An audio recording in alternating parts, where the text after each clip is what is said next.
Dans cet épisode du FIM Moto Show, préparez-vous à un superbe festival du tout-terrain. Nous allons vous faire revivre les grands moments de la saison 2010 du championnat Maxxis FIM d'enduro.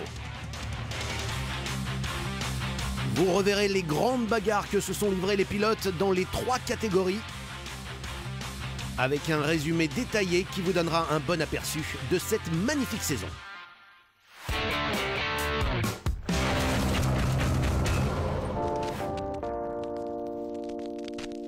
Et nous commençons par les gros cubes de la catégorie E3, le championnat 2010 pour ce titre disputé. C'est une affaire publique pour le champion en titre, Ivan Cervantes, qui passe dans la catégorie E2. La ville de Valverde del Camino, dans le sud de l'Espagne, reçoit la première épreuve de la saison. Tout démarre bien avec un public accueillant et une architecture remarquable. Mais pour les passionnés d'enduro, ce n'est qu'un agréable préambule avant que ne commencent les choses sérieuses. Ce parcours est réputé pour être l'un des plus difficiles et quelques-uns des pilotes les plus titrés vont être soumis à très rude épreuve. L'Italien Simone Albergoni n'est visiblement pas à son aise. Au cours des 2 jours, le pilote KTM parvient cependant à monter sur le podium et à terminer 3e de l'épreuve espagnole. Le vice-champion 2009, Christophe Nambotin, se sent lui comme un poisson dans l'eau sur ce terrain très difficile. Le pilote Gas fait figure de grand prétendant au titre. Mais à l'arrivée, grâce à son excellente performance, c'est David Knight qui rafle la mise.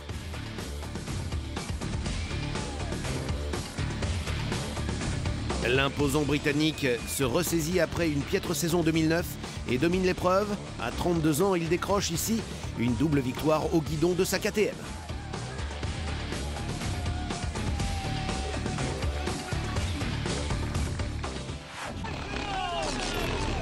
Les scènes de carnage se poursuivent dans cette 2e épreuve qui se déroule au Portugal. Christophe Nambotin fait preuve de beaucoup de jugeote ce premier jour et il décroche la victoire. À cause de mauvais réglages sur sa machine, Knight souffre d'un certain handicap. Le pilote KTM revient pourtant très fort le 2e jour et il remporte la victoire au général. Des conditions de pilotage parmi les plus difficiles au monde attendent les pilotes dans cette 3e épreuve. Le leader du championnat de la catégorie E3, David Knight, a quelques problèmes pour s'adapter à ce terrain. Le pilote KTM est battu ce premier jour à la fois par Sébastien Guillaume et Christophe Nambotin. Mais Knight redresse la barre le lendemain. Il maîtrise totalement l'épreuve de motocross et monte sur la première marche du podium.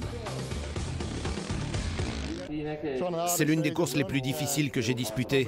Pour moi, c'est comme disputer le Tourist Trophy de l'île de Man. C'est le même type d'ambiance. Il fallait que quelqu'un gagne avec une KTM, sans quoi on aurait été remercié. La présence du sable dans la campagne polonaise est devenue un tout nouveau défi dans cette 4e épreuve. Ce seul meuble n'a pas porté chance au seul rival de Knight dans ce championnat. Christophe Nambotin a en effet dû abandonner le premier jour à cause d'une chaîne cassée. À la mauvaise fortune de Nambotin s'oppose la forme remarquable de Knight. Le pilote britannique commence à surpasser les autres concurrents de la catégorie E3 en ce milieu de saison du championnat.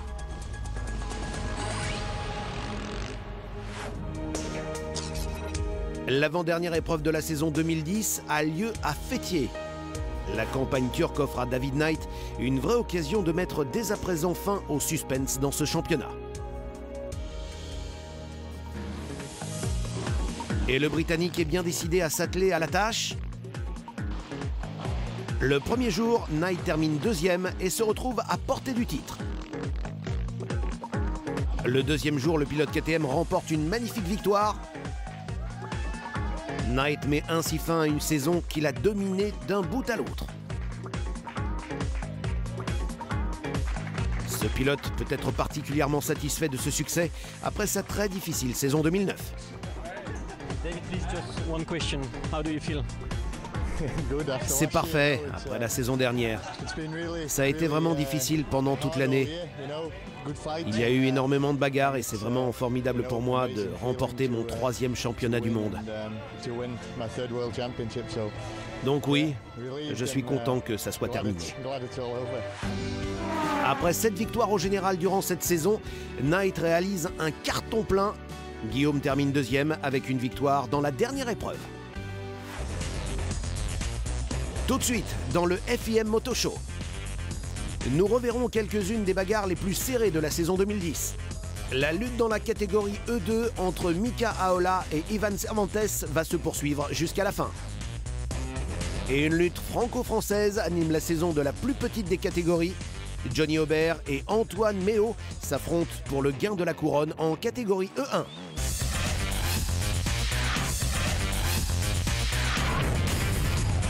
Bonjour, je m'appelle Ivan Cervantes et vous regardez le FIM Moto Show.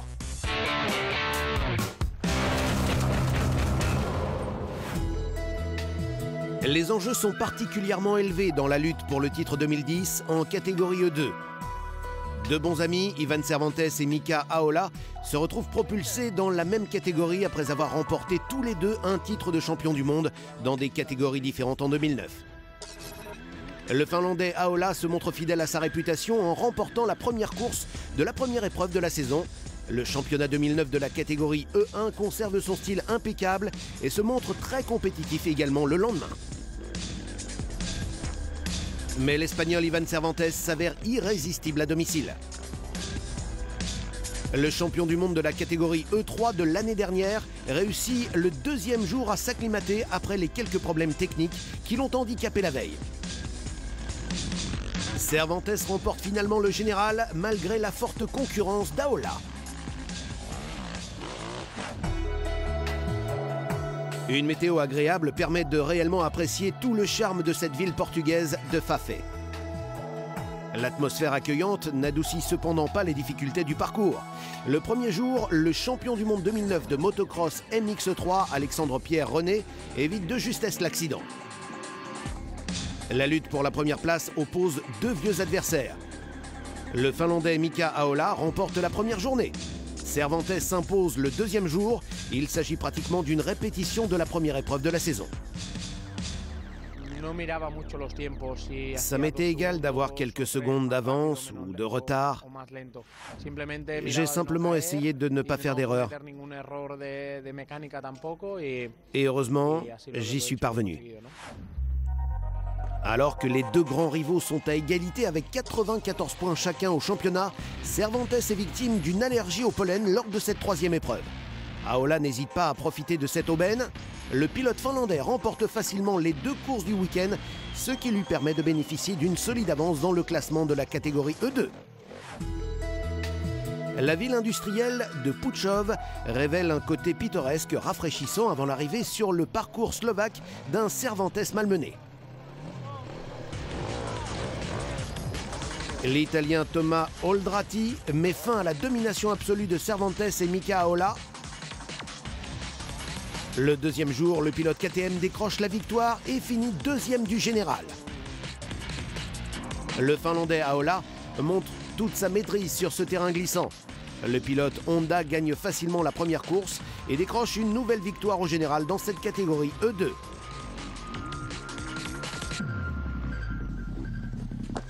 Avec 30 points d'avance sur les autres, après 5 épreuves, le titre est dorénavant à portée de main d'Aola.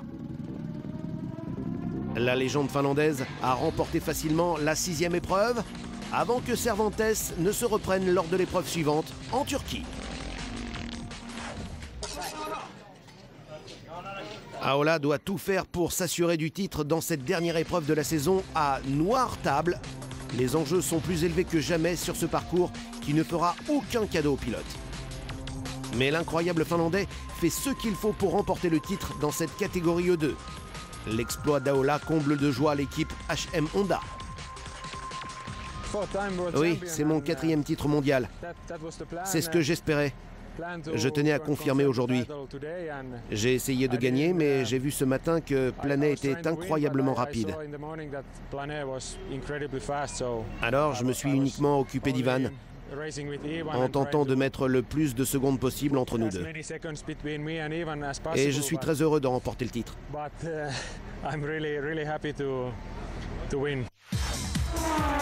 L'excellent Finlandais a toutes les raisons d'être heureux. Ahola décroche sa deuxième couronne mondiale de la catégorie E2. Cervantes termine lui à la deuxième place.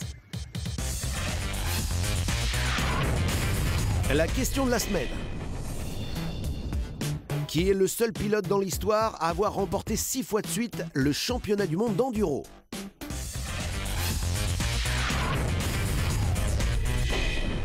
Et la réponse à la question de la semaine est Juha Salminen. La légende finlandaise a réalisé cet extraordinaire exploit entre 1999 et 2004. Il a remporté ses 6 titres mondiaux sur une KTM d'usine. La fabuleuse performance de Salminen est d'autant plus impressionnante qu'il l'a accomplie dans 5 catégories différentes.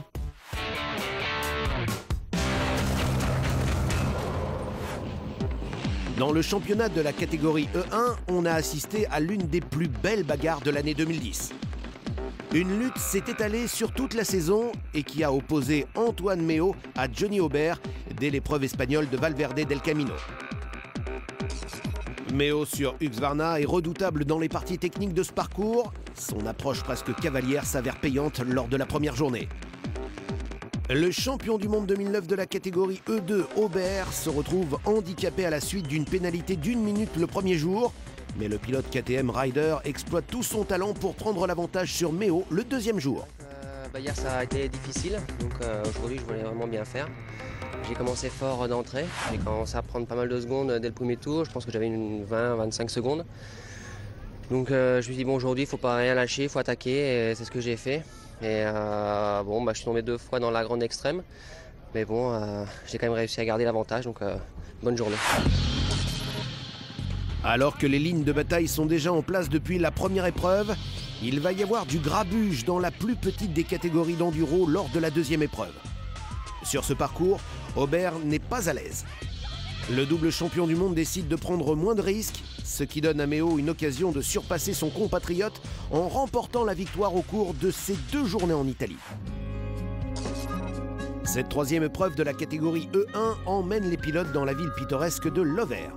Le cœur de cette très jolie ville du nord de l'Italie bat pour l'enduro. Mais Aubert, un des grands prétendants au titre, n'apprécie pas particulièrement le charme de Lovere. Malade, il est obligé d'annuler sa participation lors de ces 2 journées. La malchance d'Aubert tombe parfaitement pour les espoirs de titre de Meo. Le jeune Français fait un sans faute et engrange 50 points. Là, ça me fait du bien parce que jusqu'au dernier tour, il a fallu que j'attaque à fond pour récupérer cette victoire. Donc je suis vraiment content pour le championnat et pour Husky parce qu'on est limite à la maison et une course comme ça, c'est important pour eux. Alors que Meo bénéficie à ce stade d'un avantage de 29 points sur le deuxième, Cristobal Guerrero, beaucoup s'attendent à ce que la pression soit trop forte pour le pilote de 26 ans. Meo se montre moins en forme lors des 4e et 5e épreuves.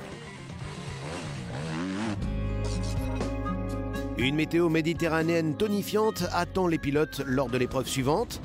La saison 2010 passe en effet par la ville grecque de Cérès, où le leader du championnat, Meo, ne peut participer à la première journée du fait d'un problème électrique sur sa moto.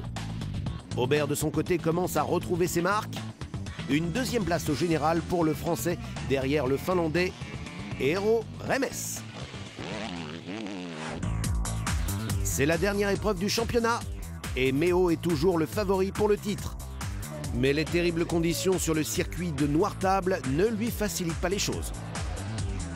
Cependant, grâce au soutien de son public, Meo termine premier lors de la 2e journée, juste ce qu'il lui fallait pour décrocher le titre.